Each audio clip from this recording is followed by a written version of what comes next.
الرحمن الرحیم۔ لا علاج بیماریوں سے نجات کے لیے حضرت علی اصغر سے توسل۔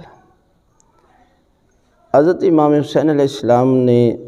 جو اپنے اصحاب کی قربانی اولاد کی، اور اس میں حضرت علی اکبر بھی، حضرت عون محمد باب الحوائج، حضرت عباس علمدار علیہ السلام کی قربانی، لیکن جو سب سے بڑی قربانی کربلا میں وہ حضرت علی اصغر کی ہے۔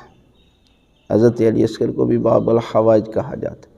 اس لیے کہ جہاں سے قافلہ گزرتا تھا نا، تو لوگ دیکھ کر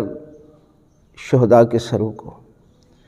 یہ سمجھتے تھے کہ حضرت علی اکبر نے بھی جنگ کی ہوگی، حضرت قاسم نے بھی جنگ کی ہوگی، حضرت عباس نے بھی جنگ کی ہوگی، حضرت حبیب ابن مظاہر جو امام حسین علیہ السلام کے صحابی تھے انہوں نے بھی جنگ کی ہوگی۔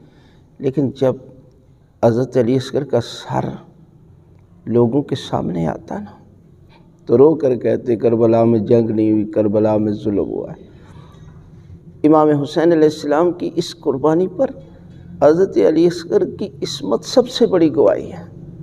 اور اس لیے بڑے بڑے مجتہدین جب کبھی